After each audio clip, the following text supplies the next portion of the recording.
today we're going to do a little bit more of what we did last week, but just maybe a little deeper. And what I wanted to share with you is the stuff that I kind of started. And I usually work on several journals at one time, being because it just makes it better. If you're in a creative mode, you're going to want to, while something is drying, you're going to want to go ahead and create in it. So the first one, if you remember last week, we had prompts. We had creative prompts. The word recluse was pulled along with a statement. It was something about a spouse. I think a spouse doesn't notice. That's it. Recluse and spouse doesn't notice. And then I had another tune into stillness. Those were the prompts. Those you didn't have to use, but I did go with that because it just kind of helps open up for me. It opens up just some things. It's amazing what happens. So recluse, I just stamped it large. And then I wrote since March 2020, which is the beginning of my self-isolating. And I just wrote some words that kind of, the negatives or what I would consider negatives. And then I went into the positives about it. And so it was very healing to do this spread. And it's mostly acrylic, some pen, and I even talked about my high-speed Wi-Fi being installed. And I was upset if I could show you this. I was upset with the installer because he did it in the front of the house and it looked really awful. So we had to kind of paint and do some things. So I did this little wiring debacle that he did, but then I put a little heart at the end of it because I am so happy that I have this high-speed internet now that I can connect with all of you. So that's kind of where that was. Now, tuning into stillness was the other prompt. And I bought this gesso. I'm going to have to tell you, Bob Ross, if you know Bob Ross, remember him? He just puts a smile to my face, even though he's been passed away for a long time. But I ordered this gray gesso, and I'm going to order some more colors because he has gray, black, and white. And I thought I would just do a neutral background. And it actually has a lot of coverage because I had written underneath inside here, but you don't see anything. So the gesso really covers quite well. And I just tune into stillness was just about looking to find stillness everywhere, just to have that moment of quiet. And I did this, I was practicing with Inktense pencils because I discovered these. I watched a demo last week and it just inspired me to try them. So this is a watercolor leaves, but then, well, actually, no, these are Inktense leaves, and Inktense are way different than watercolors. I was able to do a wash over that, and it didn't move the Inktense underneath. So I found something new, and I was really excited about that. And today, of course, this is my blank page I'm going to do some stuff on today. And I wanted to show you another journal that I started last week. And if you remember, I don't know if you saw me do it, but I said I was going to start doing my trip to Japan. And I did one page. And I'm talking about my travels to Japan and how, yes, lost in translation. I was the tallest one in the group. So I'm going to be doing, which we're going to go over in a couple of weeks. And I wanted to warn you ahead of time, not warn you, but let you know that if you can make copies, like let's say you have some photos that you really love, and that you don't want to destroy the photo necessarily, but you want to do something to put it in a journal. You would want to scan it if you have a scanner and flip the image because, as you can see, this is the original photograph and this is the flipped image. And the reason I do a flipped image on my laser printer is when I transfer it, it will be in the original orientation. So if you can just in the next couple weeks or so, just find some images that you really like and have them printed on a carbon-based laser printer. It can be color or black and white, and gather some chemicals. And I don't mean, you can use acetone, like pure acetone, which is, it can be fingernail polish remover. You can use, there's citrus solve, and I'll write the list down of things that you could use depending on what you're comfortable with, but some kind of solvent, and it could be found around your home or you could purchase, but I will give you that list later on. But I just want to kind of warn you that we're going to be doing some image transfers in the next few weeks. Not next week, but probably the week after. And as I was doing, here's my other one I'm working on. Now this is just a journal that I started to play with those Inktense pencils. And I did this kind of a layout, and I thought of it, I don't know, it kind of looks very equality, kind of with the rainbow and all that. But I'm going to do something today where I'm going to take this, and I'm just going to use a stencil, and I'm using a stencil, but I'm going to put some color or inside that. And so I'll demonstrate that, and I want to do some backgrounds with you. We're going to use things like, I've got a credit card. That makes a great background. It's basically a great painting tool. And you could do this with watercolors or acrylics. So today, if you have acrylic paints, watercolors, stamp pads, I've got my trusty brayer, things like that, kind of get that together, and I will just show you some different ways to cover your pages. So when you first get your journal, and Lee and Sharon, what I was just mentioning is when you're working, you don't really want to start. When I wanted to tell you, I painted my cover that gray. I painted it with that gray Bob Ross gesso, and I love that now. I painted both sides. So, and I'm loving that the paint gets on the wire and it gets it kind of, distressed. And I think that's going to be fun as I go along. But what I wanted to mention is when you're doing a journal, don't plan anything, but just start getting pages covered. Like last week we did the first page and the middle page. And I think I'm just going to go somewhere. I'll just pick any page and I'm just going to start. So I'm going to get my handy wax paper stuff. And the first thing I'll show you is we'll just do a watercolor wash. If you don't have watercolors, that's okay. You can use the paints as well. You can thin them out and make a wash out of that. So the thing just to try, I've just got some watercolors here. And I'm just going to play and make a nice, just a wash background of very faint, soft colors. And you can just use any combinations you want. So I'm just going to go and pull some.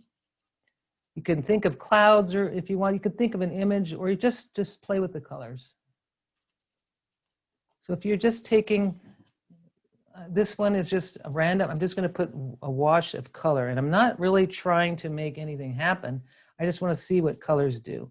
Now, if I wanted to just go straight across, I can do that and blend my wash, which maybe is a nice peaceful way to kind of start. And then I can pick up a new color, maybe not one that's exactly, I want one that blends a little bit. I'm just going to kind of make a wash across my page. And this paper, if you have the mixed media, mixed media journal, if it wrinkles, that's okay. If it bows a little bit, we have a trick for that. We have a way to get that page to kind of go flat again. So no worries if it starts to go up and do its thing. So watercolor, as you know, or if you don't know, watercolors will lift off most papers. Most of them, some are staining, but most of them are just pigment that lays right on top of the paper. So, you can actually go very dark, and we could do some lifting later. So I'm just going to make that little scene. Maybe I'll do the same thing on this side. So I've got a nice wet wash going. It's almost reminding me of the ocean right now, which is kind of, I really miss. So when you are working with colors, if it brings back memories, then that could be the story that you might want to tell in that page. Just a nice little wet wash. I'm just going to let that marinate, or let that sit. Now, because I have wet colors, and you could even play with and make textures. You can spritz if you want. Now is probably not the time to spritz. I would maybe it would be fun to try like rubbing alcohol or salt, or putting something to make texture if you want on your page on your page. So now I've got this beautiful blue scene going, and I'm just going to let that sit. Now that it is wet, so I'm going to work on another. Oh, I know it. I want to just share with you. While that's kind of drying a little bit, this was the spread or the page I talked about. It was from the prompt about the spouse doesn't notice. And when I remembered, it brought back a memory, which was really interesting. And I wrote down, and you can't see underneath, but I wrote the whole story on this whole spread, just wrote it down as I remembered, the fresh memory. And it was many years ago. It was like 1985 or something like that. And then I just kind of covered it up, and it was such a therapeutic thing. And I just felt very loving about it rather than feeling like sad about it. And and I'm not finished with this. I think I'm going to do an image transfer on this. So that's why sometimes when you're doing a page, you can actually just let it go for a while and then come back to it later. So this one I'll come back to at another time, but I just want to kind of share it. It's in progress, and I'll just put it away and won't do anything with it for a bit. So now I'm going to just scooch this out of the way because it needs a few minutes. I am in Arizona, so it's going to dry really fast.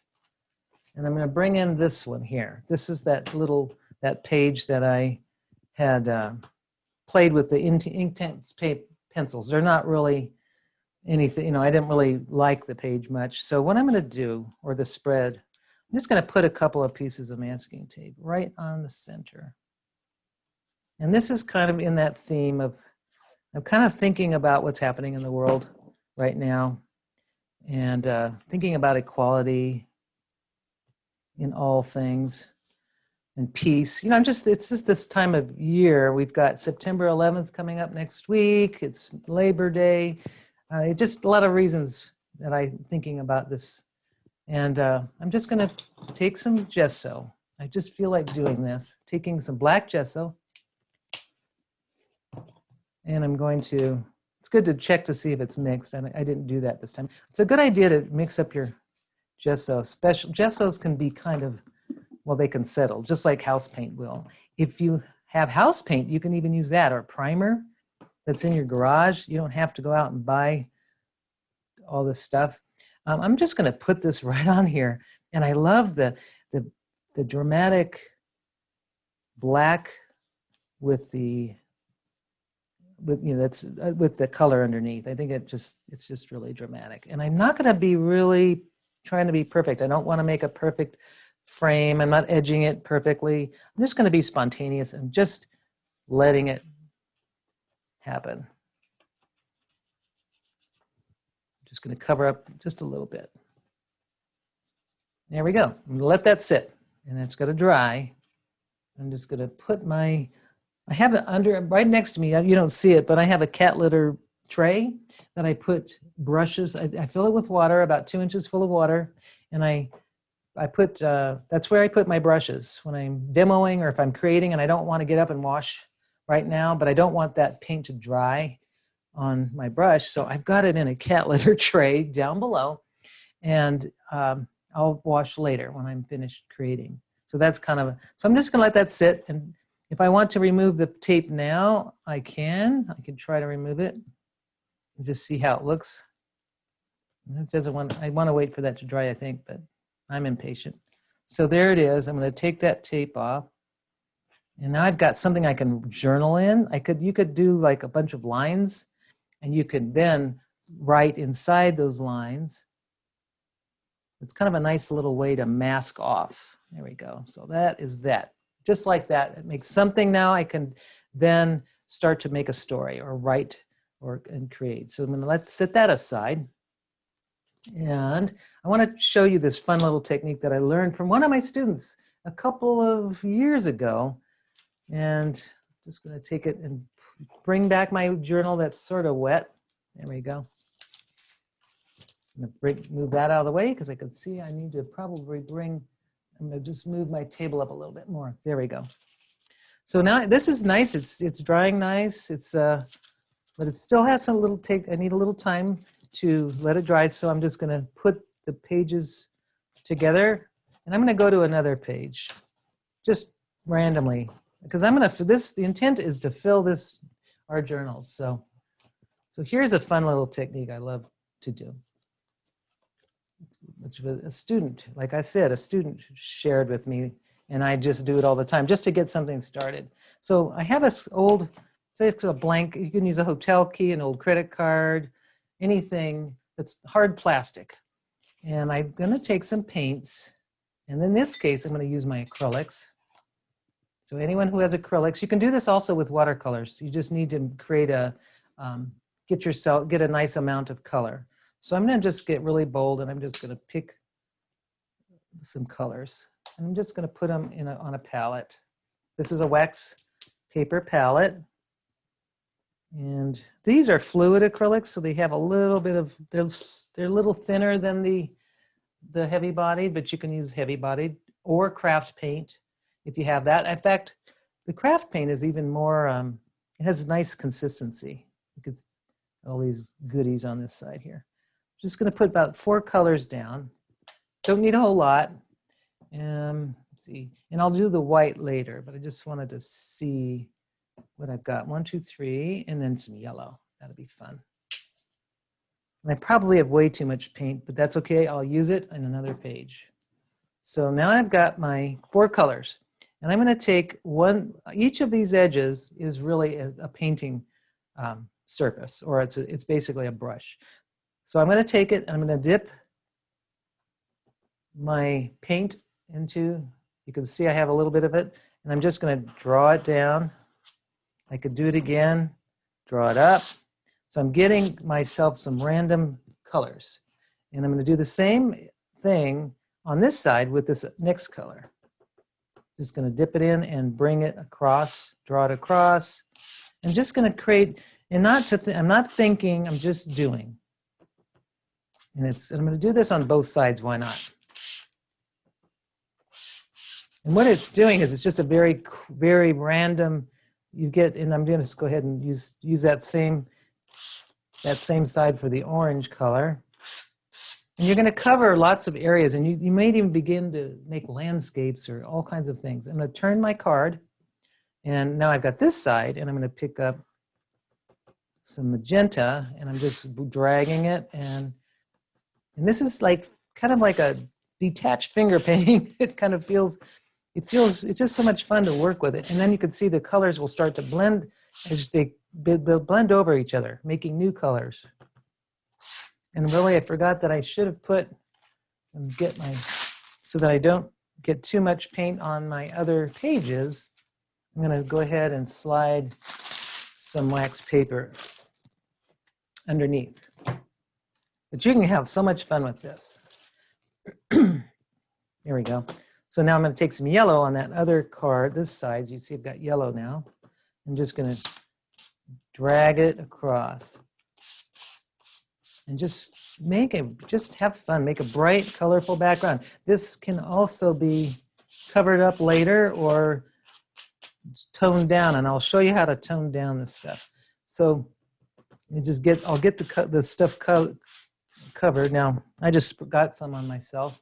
So if you're worried about getting stuff on your clothes, it's probably good to wear an apron in this case.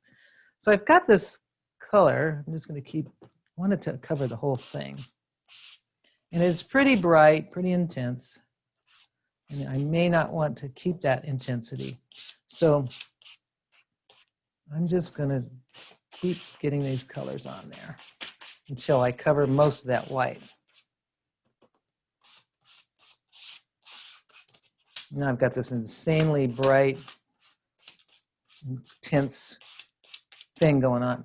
So there's a color that I like to use. It's called zinc white. Now I'm going to let that just dry a little. Zinc white is a transparent white. It's not quite opaque, but you can use it with regular white because most white paints don't cover completely on the first try. So I'm going to put some zinc white down, and I'm going to wipe my credit card down so all those paints are off of it. And I'm getting nice and messy. But the good thing with acrylics is it doesn't really stain. It'll wash off easily. So I've got that off and now I'm going to just take that zinc white and I'm going to tone it down a little bit and just soften the colors a little bit. But it's still kind of, you could see what's underneath. And I could make little lines by just tapping.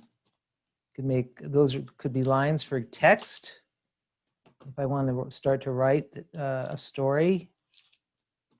So it's like an abstract Jackson Pollock kind of thing going on here, right? You can soften the colors. So there's all kinds of things you can do with this. So you're not using a brush. That's what I'm going to, the challenge is you're going to cover the pages and you're not going to use a brush. You're just going to use this card. And what's great about the card, not only is it great for scraping, you can also use it for writing. So I'm using this little edge and I'm creating little textures just with the edge. Just little textures. And this will all be something at some point. It'll be interesting to see where this goes. But do this, just play with colors. Don't, just see what happens. So I'm just gonna let that sit and try to use all my paint. And if you wanna use all of your paint, you don't wanna waste any of it, right? So you're going to I'm gonna put my credit card in my bath, my cat litter bath. And I'm just gonna take my brayer, and I don't wanna waste anything. So I could brayer right over and create texture this way, and that is a really bright color. Making a very bold statement here. And I'm just going to use that brayer. And what I could do after this, I think I know where I'm going to go with this at some point. Now I'm kind of seeing where it may go. I didn't add any black or anything to darken this. I'm just going to add a little mauve color here. And I want this to be pretty bold and pretty dark. And I want to even paint on my wire because that wire, it looks so cool when it gets painted on. Okay, so then I'll take my little card, which I stuck in the water, so I can't do that. And now I'm just going to create some textures with my knitting needle. So if you have a knitting needle or some kind of, it's already dried, so I can't really spend too much time here. There we go. Now I'm just creating texture. And you want to just do that. I've got something really crazy bold there. And I will probably gesso over that or do a little masked area, but at least you kind of have an idea. If you use your credit card or a card and just apply color. Now doing it with a watercolor, you would just have a puddle of watercolor and do the same thing. So that's one spread. I'm just going to change I'm going to close this up even though it's wet. That's okay. It should not, if it sticks, it won't hurt it too much. It'd probably be fine. I'm just going to close it. And got another one here. Why not? Let's do something else here. So we want to cover as much as possible.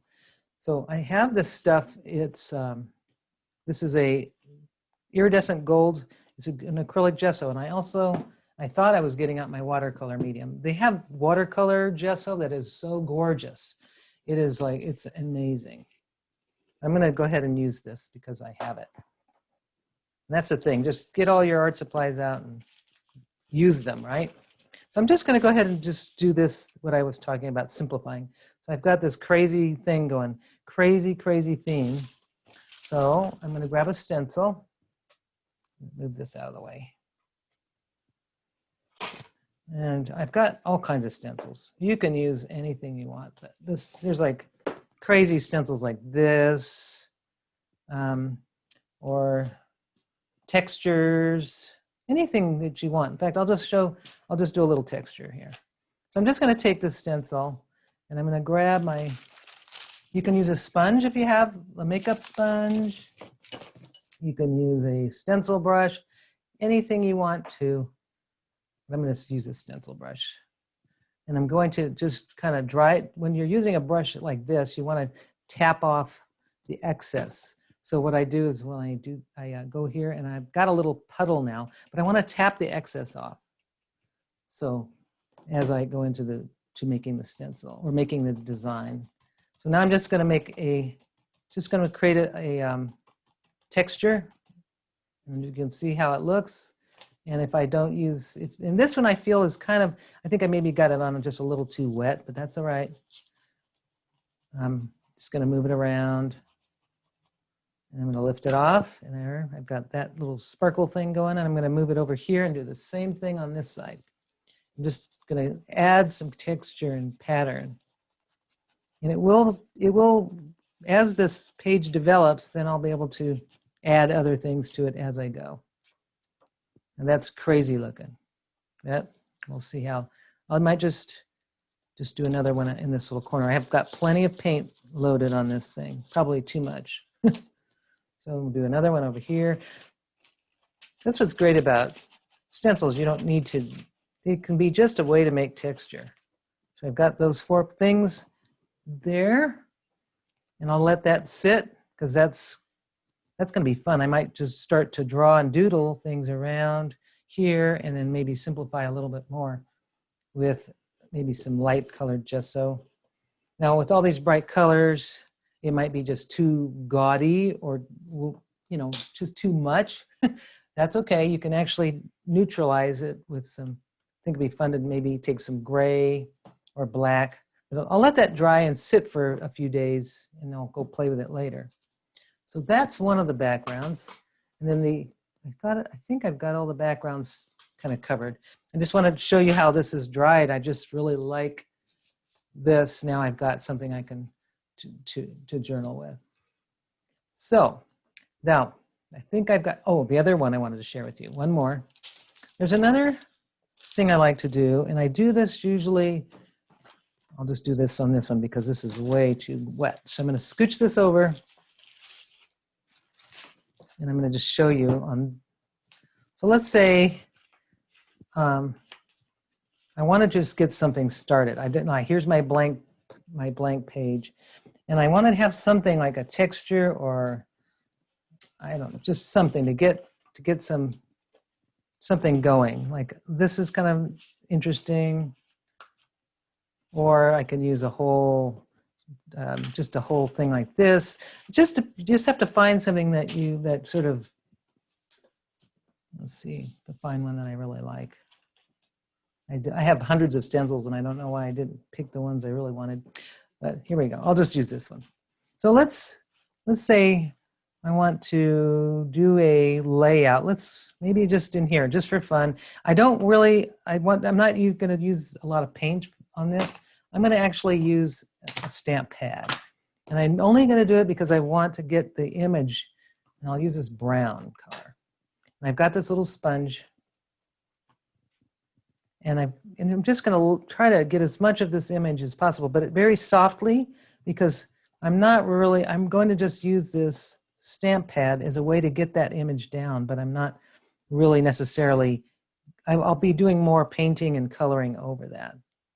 And just, oops, and it's very good to hold the thing. And if you can't hold it like it's shifted, so I'm going to just try to move it back, but taping it down with some masking tape would also be a good way to keep that down. So you can see I'm just getting the impression of the image, but I'm not really I'm gonna use this as like a trace. It's basically like a tracing tool.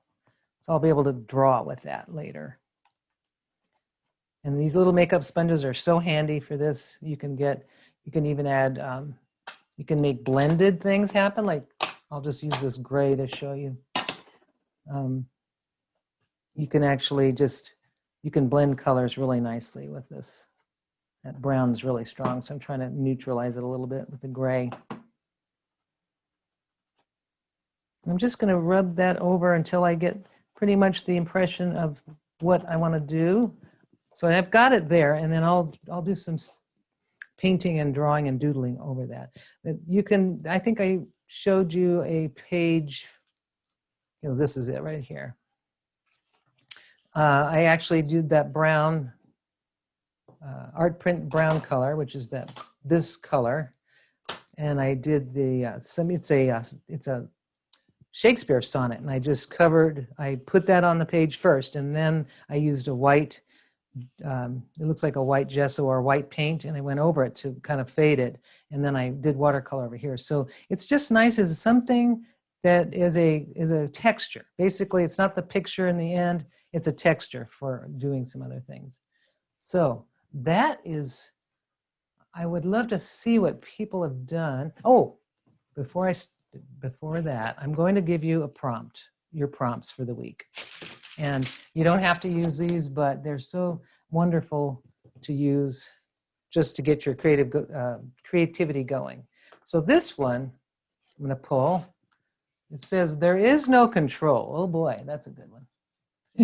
So that's a fantastic one. So that'd be one if you wanted to do a page on that, whatever that brings to you. It'd be wonderful. And the other one, I'm going to pull these two cards. This is from that Storymatic deck. I love it. So this is a way to create a story. So there's a person who is lost and message chalked on sidewalk. So it would be really fun to kind of come up with a story, written or visual, with these cards in mind. So I'll post these. I'll take a photo and post these because I even forgot what my last week's prompt were until I looked at the photo. So there they are. There is no control. That could be one page or spread, and then a person who is lost and message chalked on sidewalk. Those could be really amazing prompts. And just to remind you, if you have a wrinkly paper, to spray the back. Let's say I'm going to kind of open this up real quick. This thing is, this lays pretty flat, this paper does, but some papers kind of bow a lot. This one seems to, and that's dry already, so I can close that. But let's say the watercolor paper. If your watercolor paper is just wrinkling, and I can see a lot of wrinkling here. You can see a kind of a bowing of the paper. And when I start to doodle on this and draw, I don't want to be dealing with wrinkles. So what I do is I take my water and I take the plain side. I don't do it on the front because watercolor will lift. And I'll spray the back, just spritz it until it's nice and damp. Not so it's soaking, but it's going to wrinkle even more, and that's okay. I'm going to stick that right. I can see I've got some watercolor I don't want to mess with. I'm going to close that up right there. Same thing on this side. I'm going to spray that side, and I'm going to close it back up. I'm just going to use my papers, and then I'm going to just lay it somewhere and let it dry. I'm going to close everything up. So I've got all kinds of things going on here. This one's probably dry enough, but what you do is after you've done a lot of pages that are not finished or you've just painted, just close them up on your wax paper and then just put them somewhere where everything can sit and like flatten out. Like if you have a book or something heavy, I use my book press, but if you don't have that, it's all right to lay it down on something.